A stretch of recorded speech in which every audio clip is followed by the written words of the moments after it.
My name's Jim Carafano at the Heritage Foundation, and I'm deeply honored to host an event here at the Hudson Institute, one of Washington, D.C.'s truly great and important think tanks, with two really, well, they're great friends, so I have to be honest, but they're also truly great analysts.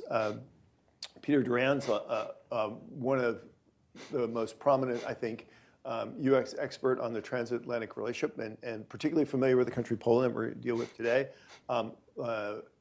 His run think tanks, he's just so widely respected and knowledgeable, so it's just great to be with him. And Matt Boyce, who has had a long, distinguished career in the State Department, widely recognized as one of the prominent voices in the State Department on transatlantic relations. Is it visiting fellow? Is that the word? No. Yeah. Senior fellow, there you go. Here at the Hudson Institute, Matt's just written a fascinating new report on Poland. So I think what we're going to do is, I'm going to start by asking Matt about the report for a bit, and then maybe some thoughts from Peter, and then we'll just maybe have a conversation. So, so the obvious question is why did you write this report looking at the actions of Polish government and the state of democracy and civil society in Poland? But it's an irrelevant question. It is literally the question of the moment. I mean, after Vice President Vance's speech in Europe at the Munich Security Conference, where he literally challenged Europeans on the state of individual liberty in Europe today, and where this has really kind of evolved into one of the most difficult elements of foreign policy and public policy and diplomacy in the world today. So you have on the one hand, efforts to manipulate public opinion from Chinese money and Russian disinformation. And on the other hand, you have governments and organizations like the Open Society Foundation, who are equally trying to shape political discourse. And there's a real question about what happens to political freedom in the middle. And it's easy to say that that person is a threat to democracy, which literally has become political warfare. Rather than talking about the defending political freedom, we just simply label the other side as a threat to democracy, or about acknowledging, on the one hand, yes, people could be trying to manipulate public opinion, but on the other hand, you have governments that are genuinely not delivering, that are delivering poor governance, and people are upset about that. So just because somebody is a populist doesn't mean they're a threat to democracy. Maybe they actually have a problem that they want solved. So Poland has certainly not been immune from this discourse. And of course, the most important thing about Europe, and these two experts know better than anybody else, is when it comes to individual political freedom and political discourse and debate, there is no, and essentially, a Europe. There are still sovereign nations underneath that, all of which have their own interests, concerns, challenges, and opportunities. And so trying to talk about democracy in Europe, absent talking about geographically where you are and where you're doing in Europe, is kind of a vacuous debate. Poland is simply, I think from the US perspective, the most critical nation in Europe today. It is literally the anchor of NATO's Eastern Front. The other probably critical country to the United States is Ukraine, because essentially you can't attack NATO and walk past one of the world's largest and most capable armies today. So Ukraine, whether it's in NATO or not, is irrelevant, but Poland is the anchor of the new NATO. Poland is as crucial today as West Germany was to NATO's future in the 1950s and 1960s. So focusing on Poland and the state of political discourse in Poland and the future of freedom and individual liberty in this country and its political stability is a really important issue. So why did you decide now to write this report? Yeah, well, I mean, a good question, and thank you, Jim, for agreeing to moderate this panel, and Peter as well, because we at Hudson really do believe in collaborating with like-minded think tanks and others as well. So it's wonderful to have you. Thank you so much. So and thank you everyone who's here in person as well as those who are joining us online. So why write a report about it? I mean, isn't Poland a democracy? Of course it's a democracy. Isn't Poland, as Sec Jeff said in Warsaw the other day, a model ally? Of course it's a model ally. I mean, aren't there a lot of other things going on in the world right now that are actually sort of arguably much more important than democracy in Poland? Yes, of course. However, this issue still remains relevant for a couple of reasons. When I was responsible for Central Europe at the State Department during the first Trump administration, a lot of NGOs and pundits and politicians would kind of bombard the State Department with questions about how the State Department should start lecturing the Law and Justice government about the fact that it was backsliding and that it was sort of becoming an authoritarian or an autocratic state. And we were sort of sitting here, wait a sec, Poland is a democracy. How could it be an autocratic or authoritarian state? And so we started looking at this in great detail about like all the different aspects of things that we really hadn't been paying that close attention to because Poland's a democracy, right? And so we started looking at this in great deal, my team and I. And of course, we concluded that Poland was a democracy. Of course, it was a democracy. But everyone there was this consensus out there that's saying, no, you have to tell the Poles that the Polish government that they're not a democracy, or that they're threatening to go in the wrong direction, that they're going on this sort of liberal slide. And we're saying, okay, we don't see it that way. But that narrative became very widespread. And even using words like autocracy. I mean, I'm sort of thinking, Poland, an autocracy? No. So we had to decide what to do, right? And so we started looking in these issues, and of course we didn't lecture the Polish government on this because they're a democracy, even as people were saying, excuse me, you're giving in to the Poles. And so the point is that this narrative, however, remained out there, and it became particularly, it's become sort of, it also surfaced again during the election campaign, in 2023, when the opposition at that time, which was leading sort of this narrative that Law and Justice was not a democracy, was a bunch of far-right, illiberal people who were taking Poland down the wrong path. And we and then the European Commission was withholding money from the Polish government because they were, misbehaving. And the Biden administration had, this started during Obama, but it continued in the Biden administration. The Biden administration, I was still in my position at the time. The Biden administration started, was sort of holding Poland at a certain arm's length in 2021, right, because it was not behaving on the rule of law side and the judicial freedoms side, et cetera. And even when the relationship was brilliant.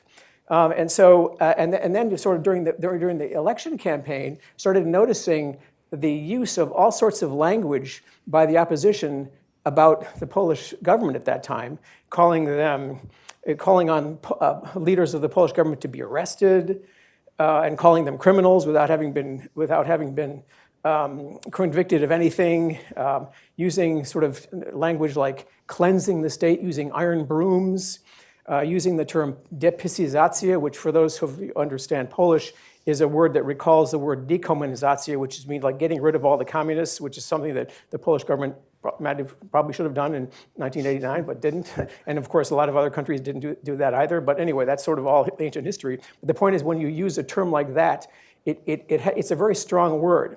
And then you see things like a wholesale firing of people, including people that I'd known for years who were like basically nonpartisan, had survived every transition of government between post-communist and post-solidarity, and post-communist and post-solidarity. They'd gone back and forth, and they were being fired. And then some people were talking about restoring the constitutional order by means that might not be democratic. Okay, all right. And then the term "demokracja walcząca" started appearing in the public discourse, which is an interesting word because it's means fighting democracy. What it means, it refers to a phrase during the Solidarity period called "Solidarność walcząca," which happens to be the organization which the Prime Minister at the time, his father, founded. And so it means like using all sorts of any possible means to attack the communists.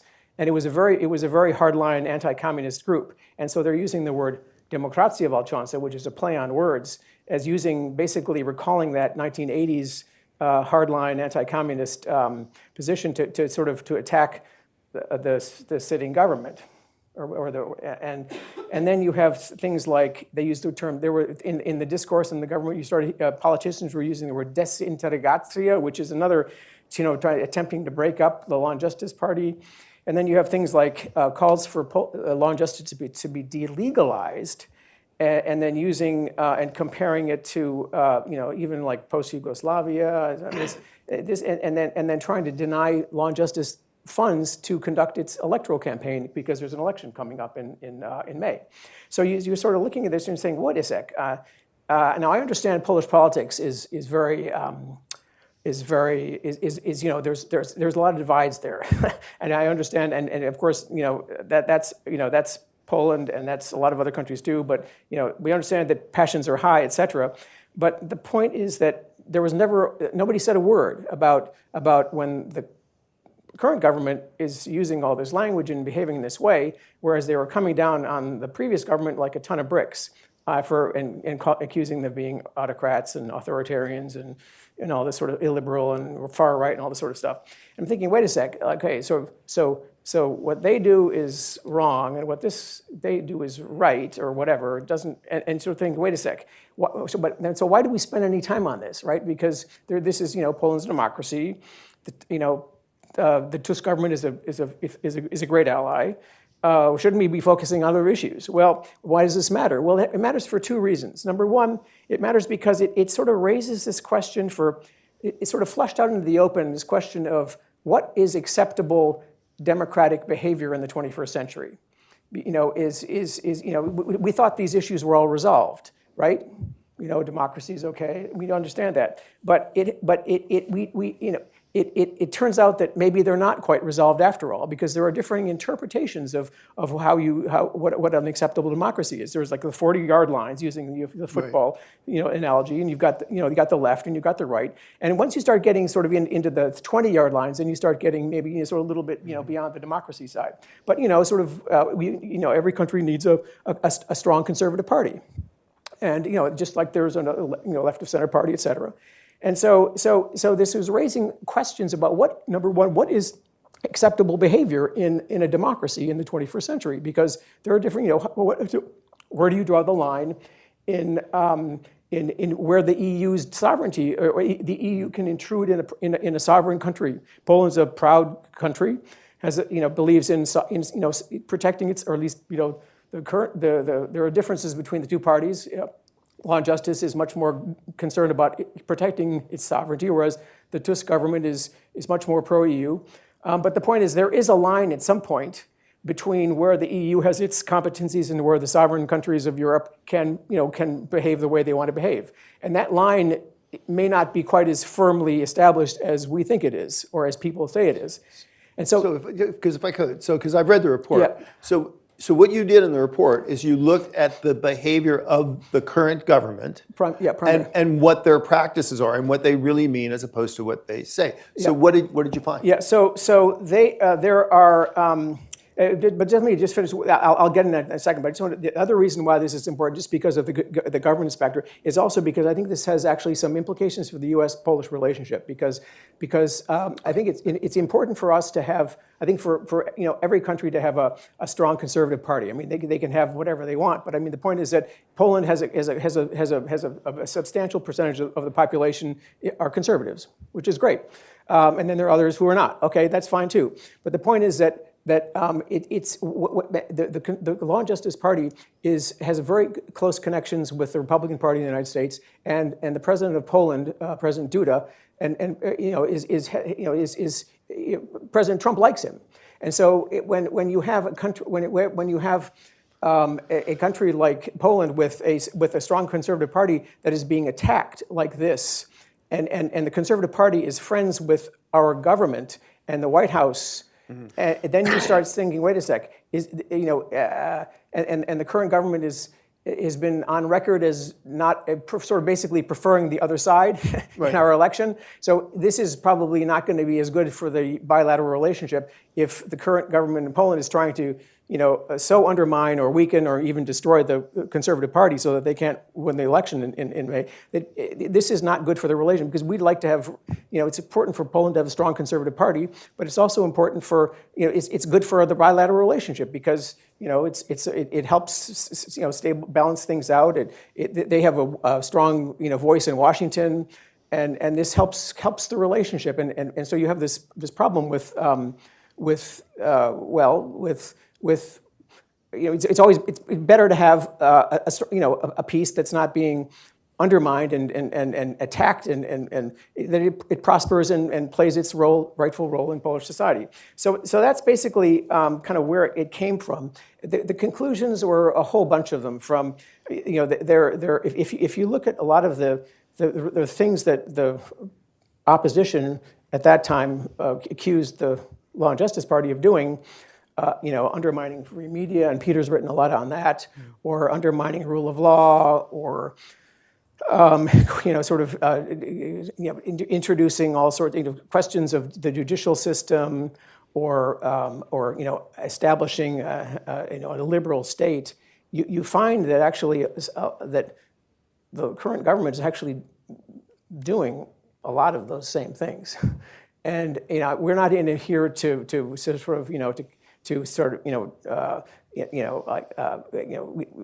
like to be a little bit careful about how we deal with our best allies. But the point is, there is a pattern here of all sorts of behavior that is counter. That is, for example, if it's okay if it's wrong for the Polish government to try to kind of Polonize the media, well, because the Law and Justice Party got criticized for that big time, then why is it okay for France to keep the French media largely French? Or why are the Canadians allowed to do that, but the Poles are not? And there's, in case after case after case, you find things where the Law and Justice Party was being attacked and punished for things that other countries were doing, including EU member states were doing. And you're saying, wait a sec, this doesn't compute. Mm-hmm. And they should just cool it and deal with each other as governing party, opposition party. They fight out their battles.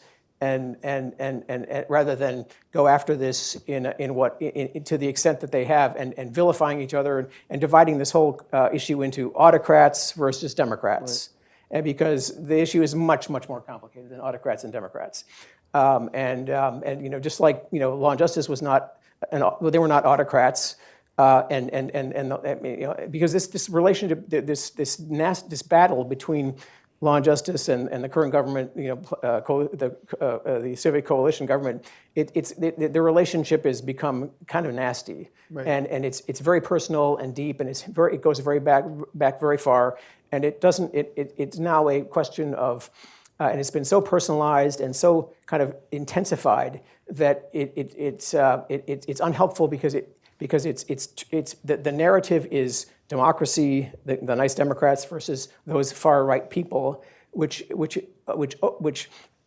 blurs and which confuses a lot of kind of very nuanced issues about which most people don't have the foggiest idea, but they're just adopting narratives. Okay, good guys, bad guys, whatever. When in fact they're all within the 40-yard lines basically, and you've got one side's on the right, and one side's on the center and the left, and that's all fine. Polish democracy is working. Because it would have had a very different outcome had the Polish right. situation been as bad as the opposition at that time was saying. Had the state actually been captured the way the opposition was saying, well, then we would have had a different outcome. Well, it was a great election. Democracy in action. So anyway, these are sorts of things that you kind of look at these and you think, okay, let's just take a chill pill. No longer. Let's start using language a lot more carefully. Let's look at this whole question of what constitutes acceptable behavior in the 21st century. Let's not label everybody, far right versus Democrats versus autocrats, and let's cool it.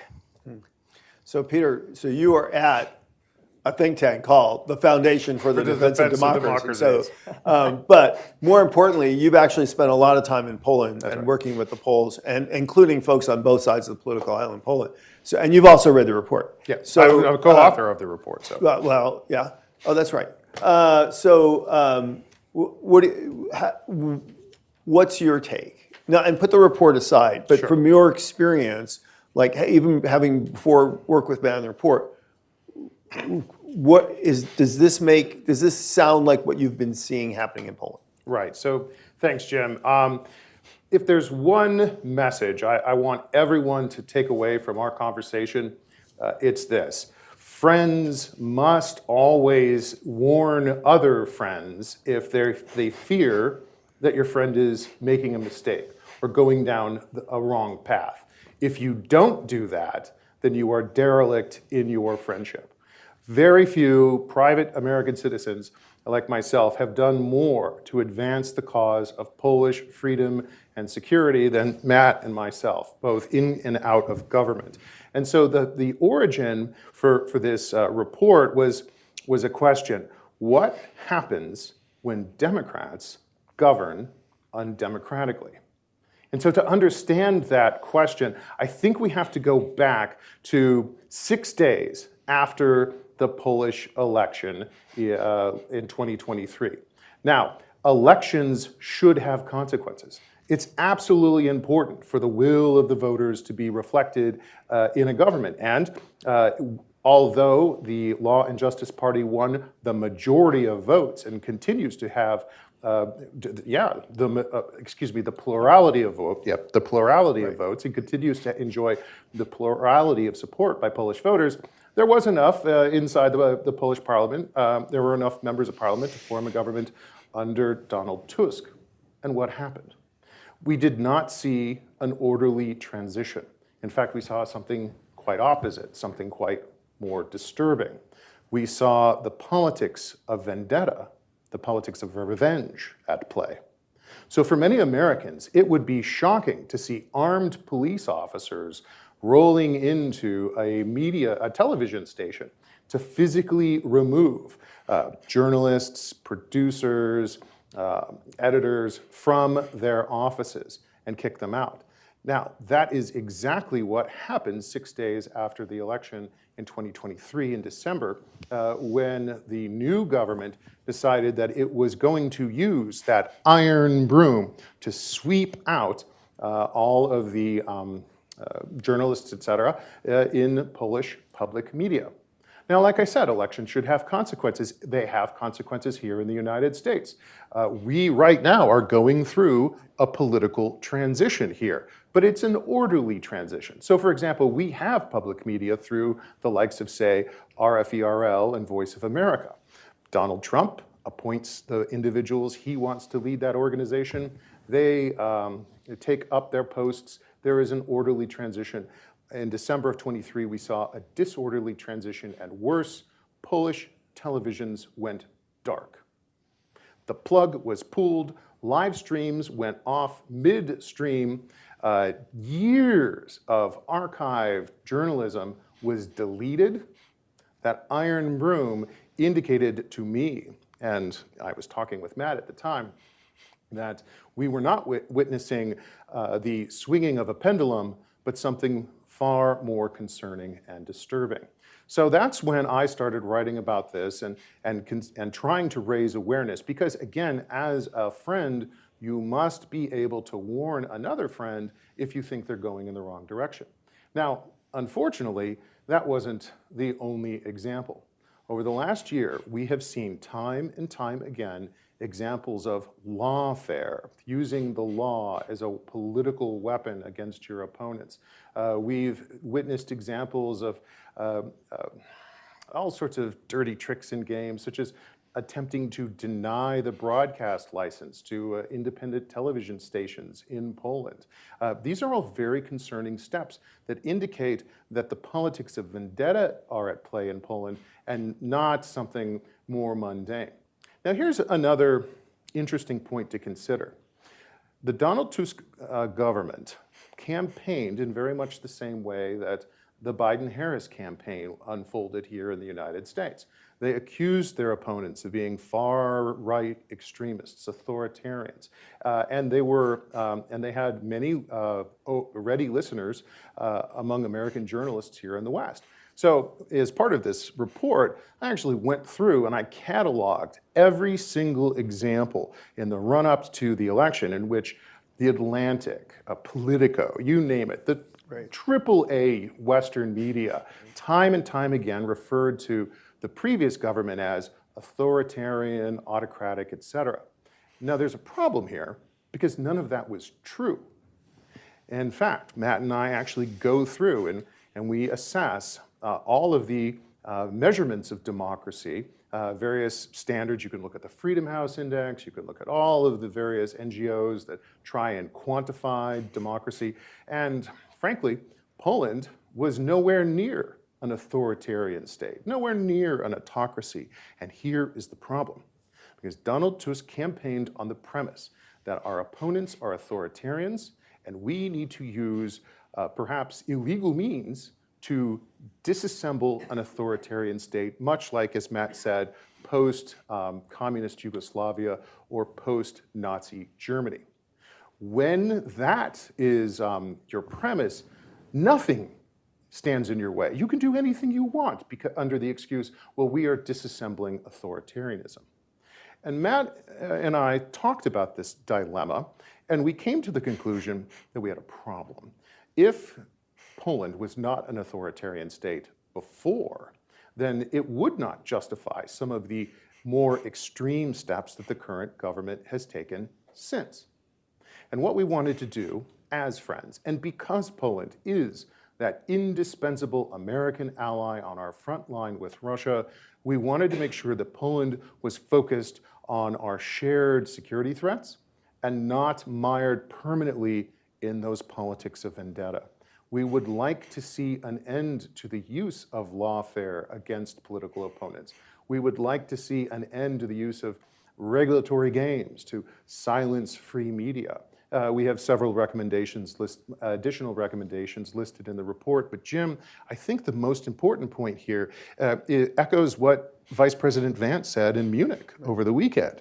Americans have an interest in securing and advancing European values and freedom. We just have to make sure we share those same commitments to freedom of speech and and we want to make sure that governments are always listening and responding to their voters, and we're concerned that in Poland that may not be the case. So instead of a red warning flag, Matt and I wanted to put up a yellow warning flag saying, be careful, you could be going down the wrong road. Right. So if folks are interested, the report's online now, right? It's not quite online. It'll be online today. Okay, so it'll be online today. I seriously recommend reading the report because it is not just a bunch of adjectives. It actually goes through in a very kind of cleanly analytical way and looks at the claims on both sides, and I think it produces kind of very fair and objective judgment. So it's not the view, right? It's not just a bunch of people yelling back at each other. It's actually like the analysis. If you'd went into a courtroom and said, is this true or not? It's puts the facts out there. So I thought it was a remarkable piece of work. Haven't seen anything like it, so highly commend that. I think there's two different issues here that are worth unpacking for a bit, if you can. So one we'll hold off a bit, which is what does this mean for U.S.-Polish relations, or even U.S. alliance relations with other countries that may have been adopting similar or different behaviors? But the other issue, I think, which is equally, I think, important, is my opinion is that the problem is we have come down into allowing democracy to really devolve into a political warfare, where the goal is to own the label of I am the one protecting of democracy, and nothing else really matters.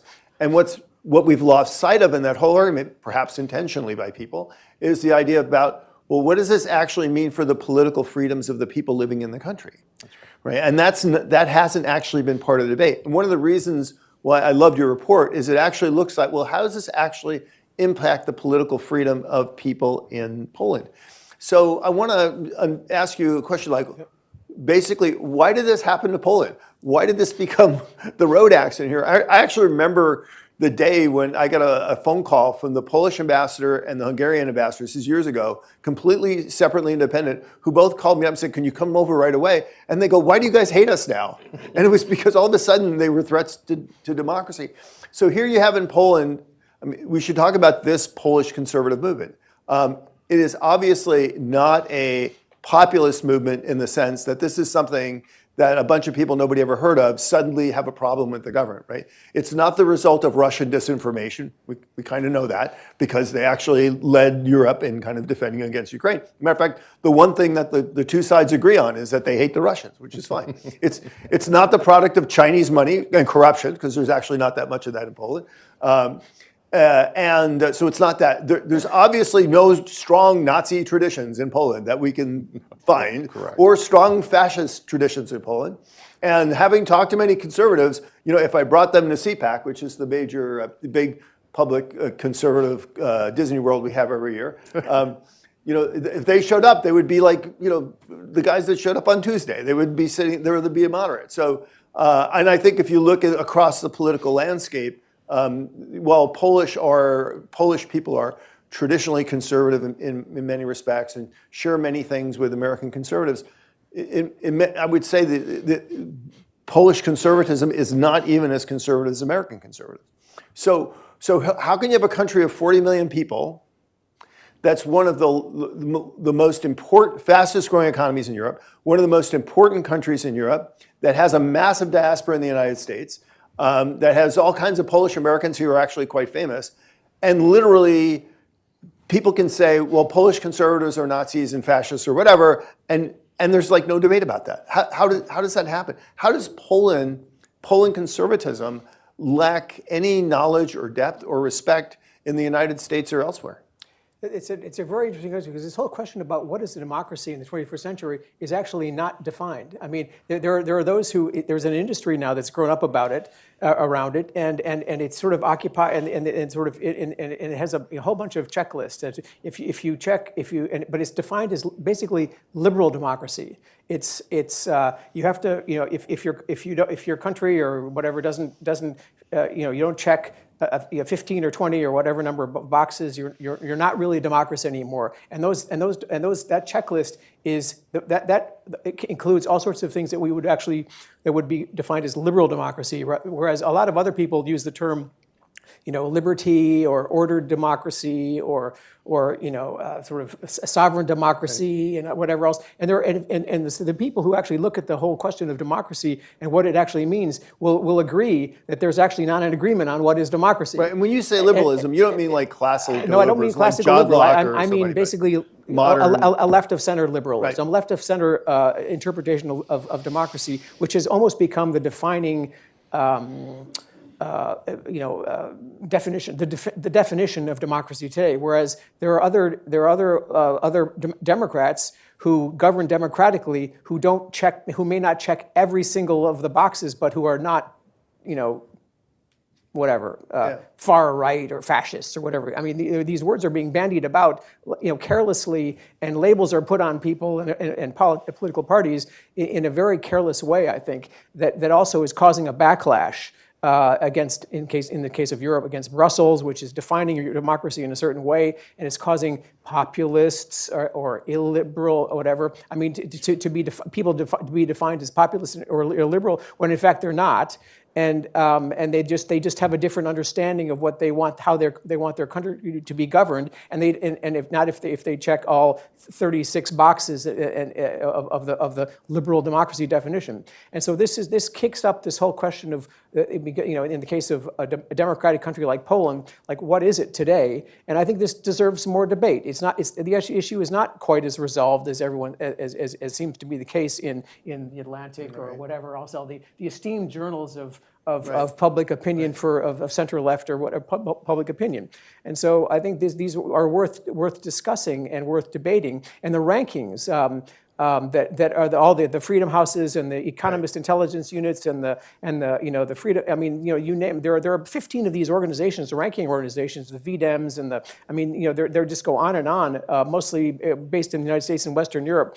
They look at all this question of governance, rule of law, democracy, and the corruption and freedom of the media, and they go through these things, all these issues very kind of quite methodically, quite scientifically almost, and they are deciding, okay, which countries rank where, and these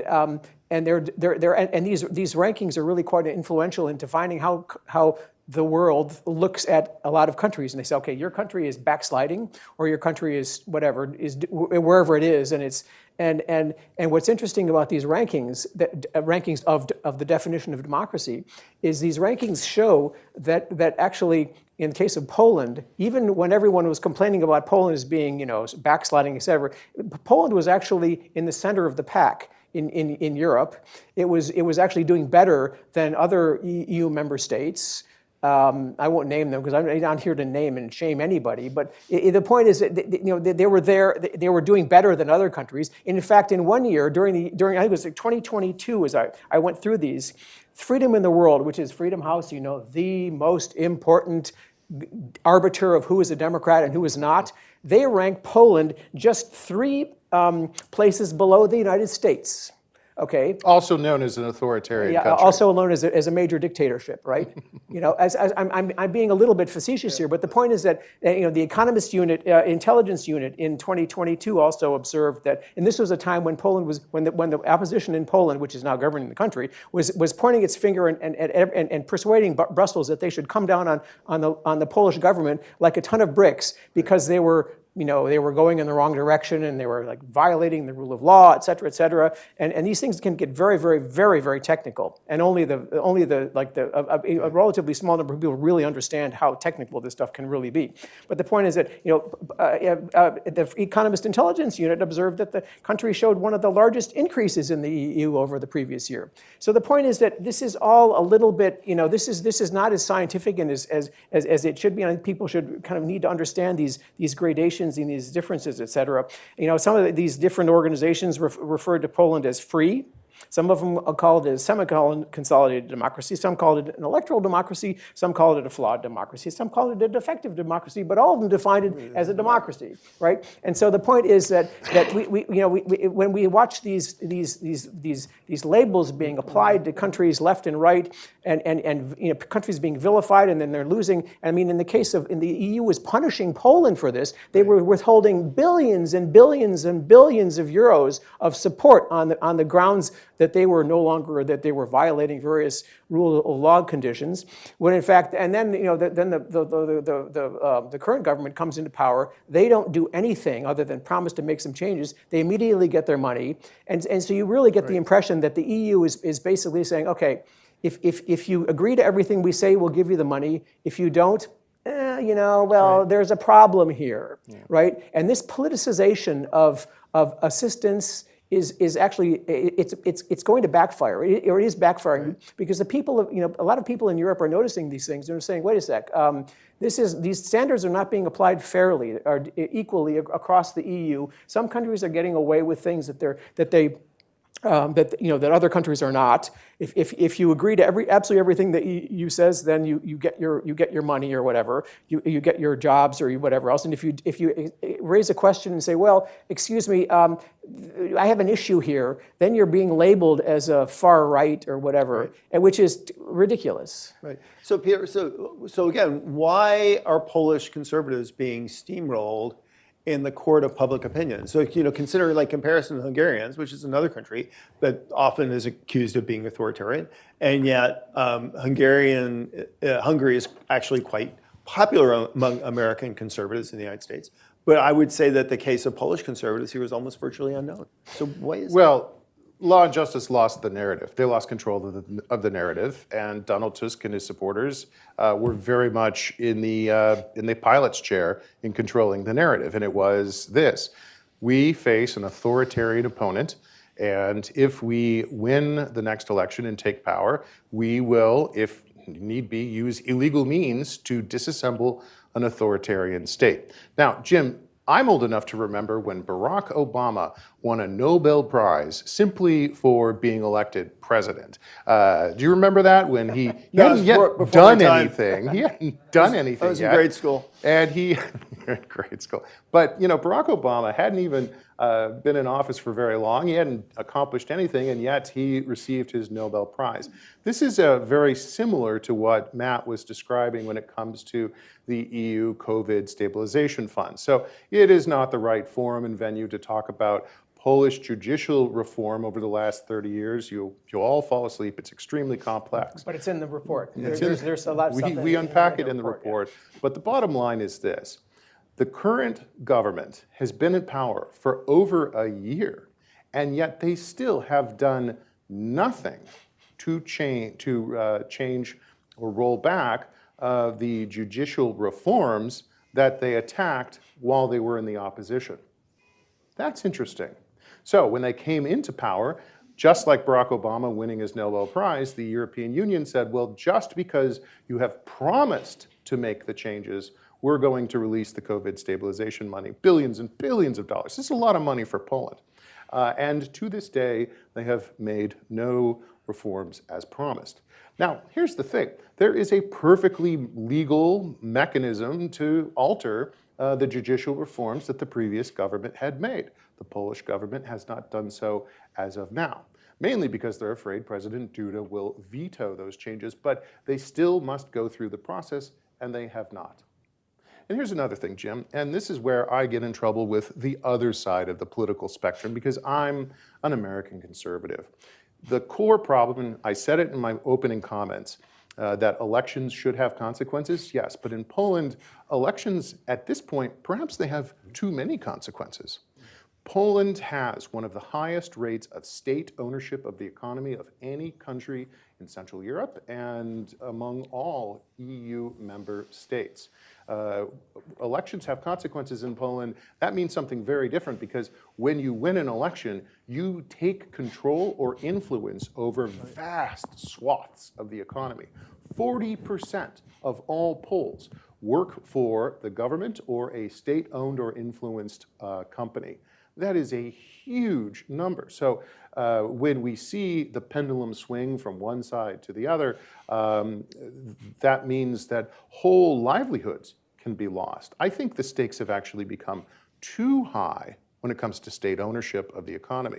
And at that point, many Polish conservatives say, whoa, Peter, whoa, you can't tell us to divest our ownership. But I actually think it would be economically healthy and beneficial for Poland to do just that. It would lower the stakes, which is what I think we need for the outcome of elections. And here's the most important point. And I'll stress it from my opening comments. The politics of vendetta must end because eventually this current government will collapse and there will be a new government and it could look very different than the current composition. And what you don't want is to have your political opponents using the same weapons that you used against them while you were in power. I think it is time to draw a line and say we're going to end the politics of vendetta because, as we've seen, it has become deeply toxic and unhealthy for the sustainability of a vibrant opposition in Poland. And America needs a strong Poland, not a weak one, mired in the politics of vendetta. So I want to switch the conversation to talk about how this impacts bilateral or alliances, not just the U.S. and Poland, but more broadly. But just before we leave us, to get to the point is yeah, it's easy to say I lost the election because I was politically persecuted. It's also easy, maybe you lost the election because you weren't delivering good governance to the people and growth and the freedoms that people want, and both could be true, right? And so if elections, as you point, devolve into which side name calls, right, and wins this vacuous label, and it's just kind of not to invoke Saturday Night Live for their 50th anniversary, but if it's just Coke and Pepsi, right? Mm-hmm. If it's just winning political power is all that really matters, and claiming an empty mantle of democracy, and elections cease to be about, are you actually delivering governance for people? That's right. Then you're in a really bad place. And this is, I think, this was the point, I think, of the Vance speech. you know, if you just listen to the verbiage, which everybody did, nobody actually listened to the Vance speech. It was about, we hate Europe. That was basically it. But that's not what he said. But that's not, it wasn't at all what he said, but that was how it was and when Macron had this emergency meeting of all these leaders, what did they come out with? They basically came out and said, well, we're going to do the things that Donald Trump said we need to do because he's right? It wasn't about, well, here's our expansive defense of democracy, you just don't understand. They didn't talk about that issue at all. So they completely ignored the core observation of J.D. Vance, which is, in order for a Western democracy to grow, one, you need real economic growth. So you need governments that don't actually strangle growth in your country. The other is you actually need real political freedoms, because in the end of the day, it is fundamental to everything: political stability, innovation, economic growth. It all comes from the pact of democracy, which is you actually deliver real political freedoms to the people. That was completely missed in that. Look, I mean, and who knows at what pace, not just other countries, will address kind of core issues of governance, real growth, and genuine protections of political freedom. But what's going to happen in the meanwhile between the United States and its allies in Europe? And is there anything in your report that maybe kind of suggests or points the way of what may or may not happen? Well, we got it, this is really more focused on Poland and sort of what's happening and what we and also has this implication for transatlantic relations, because Poland is such an important and valuable ally and it's in a vibrant democracy. And it sort of pains me sometimes to see this happening, because it does, aside from whatever effect it has on domestically in Poland, it also has I don't like it when it has negative consequences for the United States, because our relationship with Poland is so absolutely critical that we need this all to sort of it's in our mutual interest to have it all be working very, very nicely, and then you have these things that intrude into it that I hope don't have an impact. And that's where I sort of are interested in kind of pointing these things out and sort of suggesting that because I wouldn't want this to have a negative impact on the bilateral relationship. If, for example, the Trump administration starts noticing this and starts saying, wait a sec, these people they really were kind of they wanted the other side to win anyway. Okay, whatever, that happens. But then they're also persecuting our friends. And they're trying to prevent our because I think the Trump administration probably prefer they like the conservative Law and Justice Party, and they also work very well with the current government. But the point is they like Law and Justice too, and they don't like to see them being persecuted and being kind of or be prevented from winning an election in May, because the current government is starving them of funds to which they're by law have right to. Right. And so I hope they don't sort of say, wait a sec, I hope this doesn't negatively affect the bilateral relationship, that the Trump administration starts noticing these things and then saying, wait a sec, and keeps and then it intrudes and it prevents the bilateral relationship from being all that it could be, because it has so much enormous potential, and we just need it to be all that be all you can be, to coin a phrase, a military phrase. Yeah. Well, Poland's in the best position of any member of the alliance, save the United States. Poland is about to become a 5%er, spending 4.7% of its GDP on defense right now.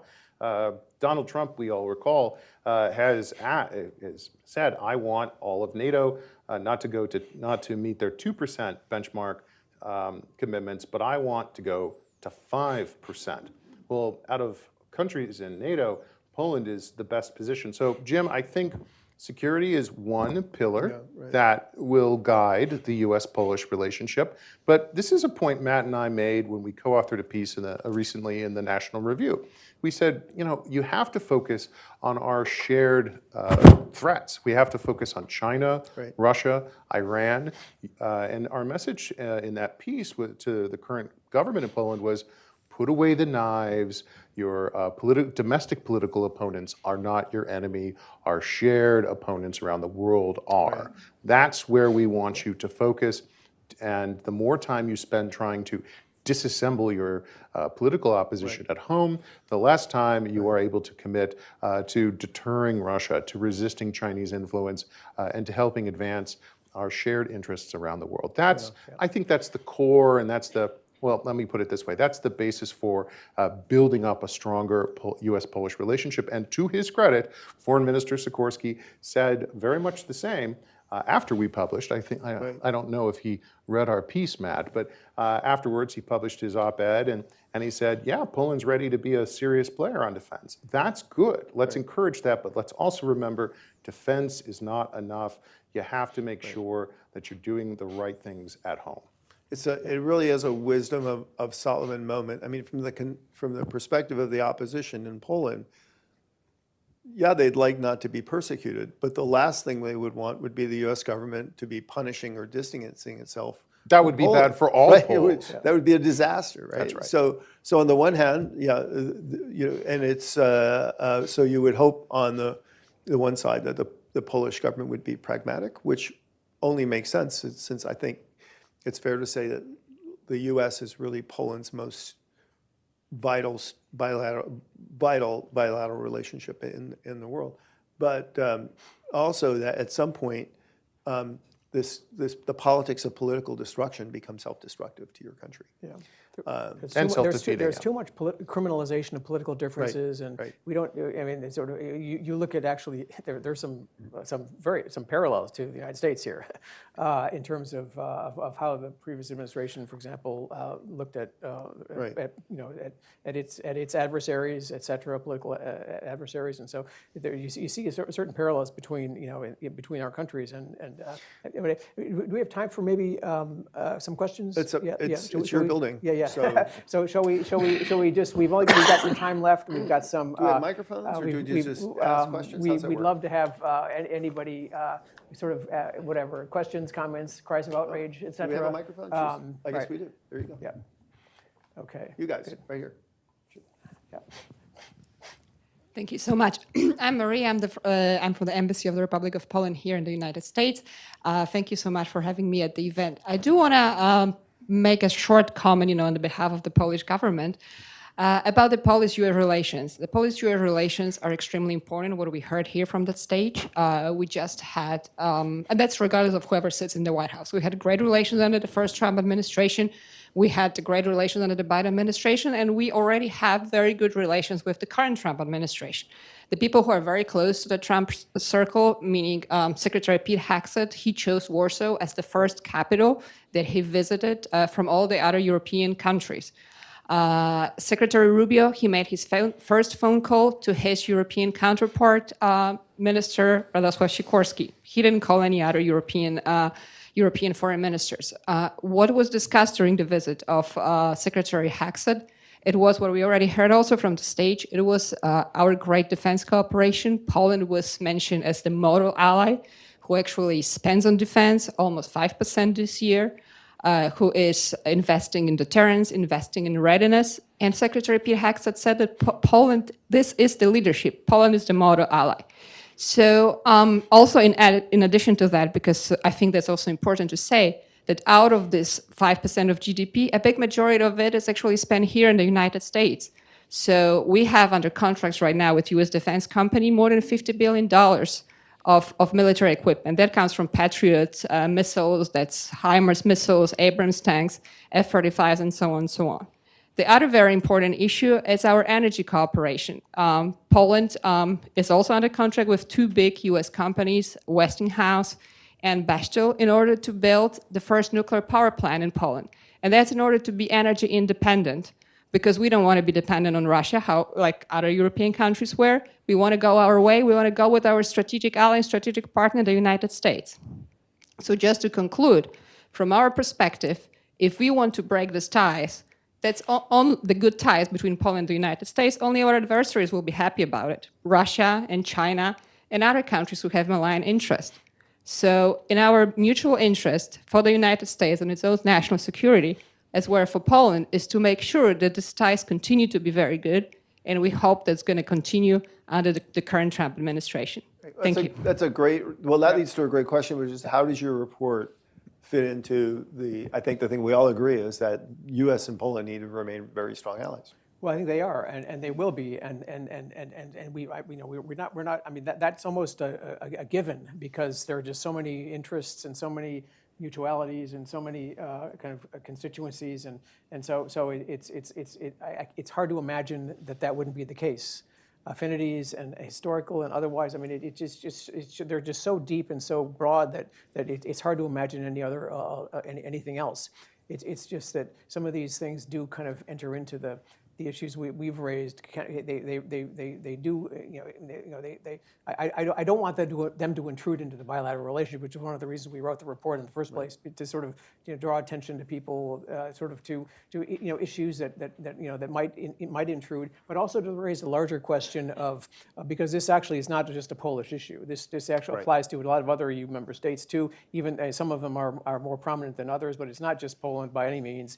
I mean, you mentioned Hungary, of course. That's a separate case, but then there are other cases too where EU member states have come under scrutiny for some of these very same issues, and which which don't get as much attention, but which are out there, and it's these narratives that we're in the groupthink, and these facile labels that are being applied to politicians or governments that are just not very useful, or in fact even counterproductive. That people should start paying closer attention to, and not just simply absorbing the given narrative that the New York Times applies to whatever country, etc.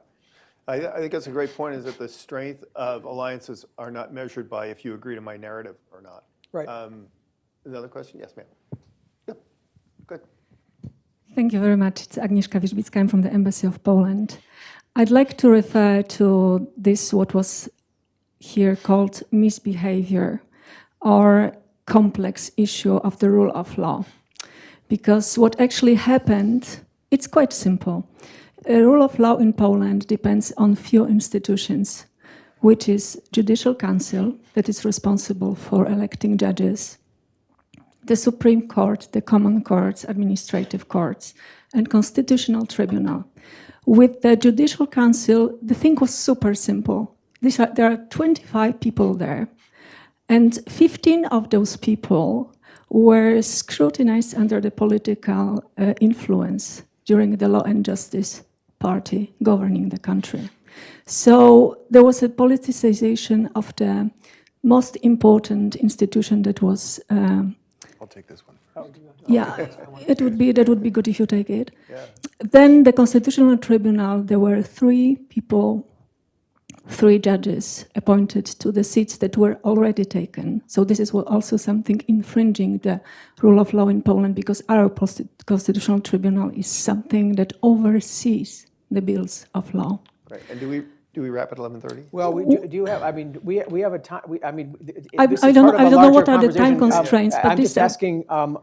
Can we run over a little bit? Sure. Well, I'm going to, obviously that question is going to go to 5 Peter. minutes? So 5 minutes. So Peter, and then if there's one more question. I've got it. I also want to. Okay, so you two guys, and then we'll get a question.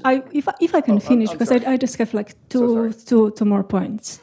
Then the politicizing, let's say, of the courts had like few stages. One was threatening judges. The other one was to influence election of judges through the council, what I said. And then was the Muscle Act that prevents judges from assessing whether the court was independent or not.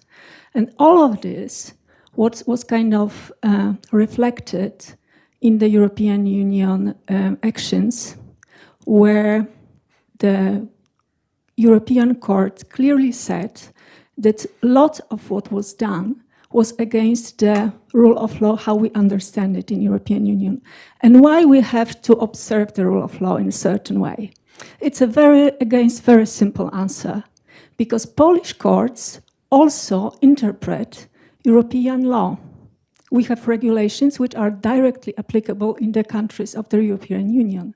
So that's why the judges have to be independent, because this is an agreement. It is also a union of law, the European Union. About criminalization of opponents.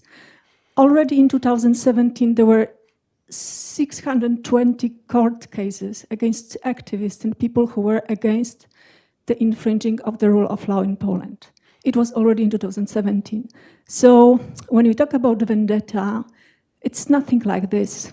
It's just the fact that these are not equal actions, what you've just said.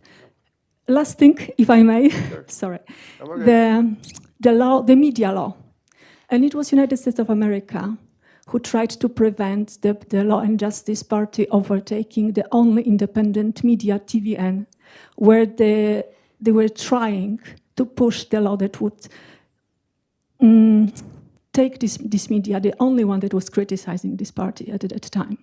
And it was United States that actually stood for the free speech in Poland, which was absolutely great. Thank you. Thank you. Okay, so we have 4 minutes, depending on how fast you guys are. We'll see if we have time for another question. But go ahead. You guys go ahead. If I just take that sort of the question of appointing of judges is very, it's hard for Americans to understand this because we've been appointing judges politically since the beginning of the Republic. And so just because a party nominates a judge for a position in the court doesn't, by definition, mean that person is not independent. Or worse, failing to recognize the legitimacy of Jim, can you imagine a situation in which a Republican said, I don't recognize that judge's ruling because they were appointed by Barack Obama? Yeah. That would be untenable for America, and it's becoming untenable in Poland. Yeah, and so we've been going back to the beginning of the Republic, and in fact, you have cases in Germany, for example, where the head of the Constitutional Court was a CDU activist, a member of Parliament before being named to this position. So this whole question of can you be nominated by a political party, or is that an illegitimate nomination, is hard for us to understand.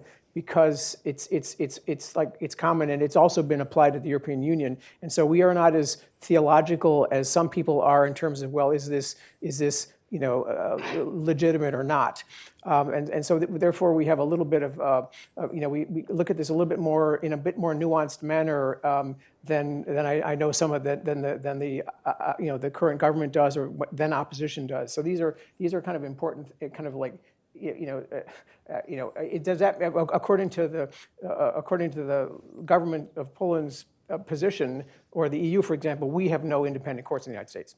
Like, we're not a democracy anymore because we have people who are nominated, in fact, are elected, whatever, who happen to actually maybe have a D next to their name or an R next to their name, or nominated or confirmed during those administrations. And so that means, according to this very, very narrow definition of what constitutes an independent judge, in quotation marks, like, we're no longer a democracy. Yeah, really quick, because we're running low on time, and it's obviously a very complex issue. There are a few things we can all admit. One, Poland never underwent true judicial reform after the collapse of communism in 1989. So for several decades, the Polish judicial system was essentially a communist legal system that Free Poland inherited from the old regime. Many judges continued in their positions. They brought in new interns and other underlings, and they taught them in their ways. And so they influenced generations of judges around them.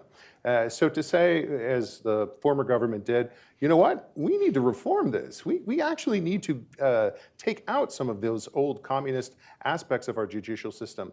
Well, that seems reasonable. Now, here's the rub.